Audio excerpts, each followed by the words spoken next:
천미 예수님 말씀으로 신앙여정에 함께하는 최기용 바르톨로메오 신부입니다.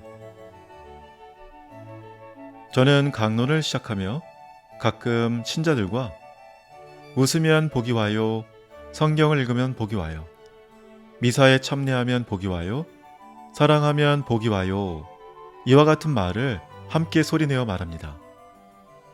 우리가 자주 쓰는 강복이라는 말은 하느님께서 복을 내려주신다는 것인데, 이 복은 세상 모든 사람에게 가능한 것이지만 결국은 복을 받을 만한 사람이 받게 되는 것입니다. 불교에서도 보면 복을 지으라는 말이 있는데 같은 맥락의 의미일 것입니다. 복이 많은 사람이 되고 싶은가요?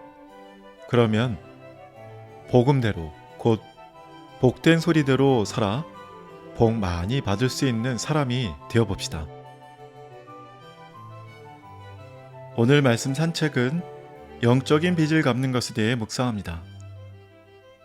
우리는 빚이 무엇인지 압니다. 특히 신용카드 빚. 아직까지 현금을 이용하는 사람들이 있음에도 신용카드를 쓰는 것은 이제 일상이 되었습니다. 현금을 쓰는 사람들은 대체적으로 연세가 있으신 어르신들입니다. 이분들 세대는 보통 빚 지는 것을 싫어하시고 살림의 한 부분으로 보지 않으십니다. 그러나 오늘날 신용은 하나의 삶의 방법이 되었습니다. 빚 지는 것을 불명예스럽게 여기지 않습니다. 큰돈으로 물건을 매입했을 때, 예를 들면 주택대출 혹은 자동차 할부를 끝냈을 때 완불을 의미하는 분명한 증명을 받습니다. 완불이라는 말은 알뜰하게 살림하는 사람들에게는 즐거운 음악처럼 들릴 것입니다. 물론 어떤 사람에게는 듣기 어려운 말일 수도 있겠습니다. 우리는 내적인 차원에서 같은 편안함과 음악을 경험할 수 있습니다. 에제키엘은 죄에서 돌아서고 하느님의 법을 지키기로 결심한 사람들은 죽지 않고 살 것이라고 약속합니다. 그들이 지은 어떤 죄도 그들을 거슬러 기억하지 않을 것입니다. 하느님께서는 우리가 항상 죄를 짓는 것에 관한 영원한 기록을 보관하지 않으십니다. 그분의 용서는 우리 죄에 관한 그 부분을 넘기시고 새로운 시작을 하도록 허락합니다.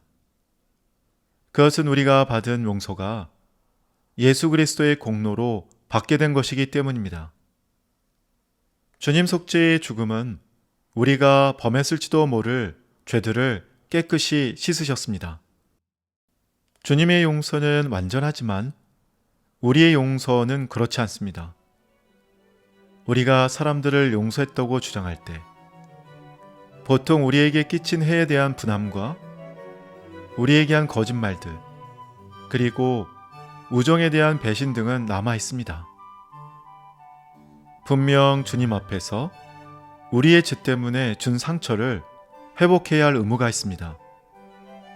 그러나 죄 자체는 뿌리가 뽑혔고 용서가 되었고 깨끗해졌습니다.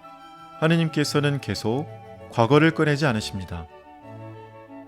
우리가 행한 결과를 가지고 살아야 할 때조차 우리는 주님께 죄를 기억 갚을 은총과 힘을 받았습니다. 예수님 홀로 우리가 지은 죄값에 대한 영혼 계좌에 완납이라고 표시하실 수 있습니다. 우리가 그 보증을 받았을 때 우리는 새로운 삶, 산뜻한 출발, 그리고 용서받음의 전율을 알게 됩니다. 죄라는 빚을 지고 난 후에 우리는 완불이 무엇을 의미하는지 알게 될 것입니다. 사랑하고 축복합니다.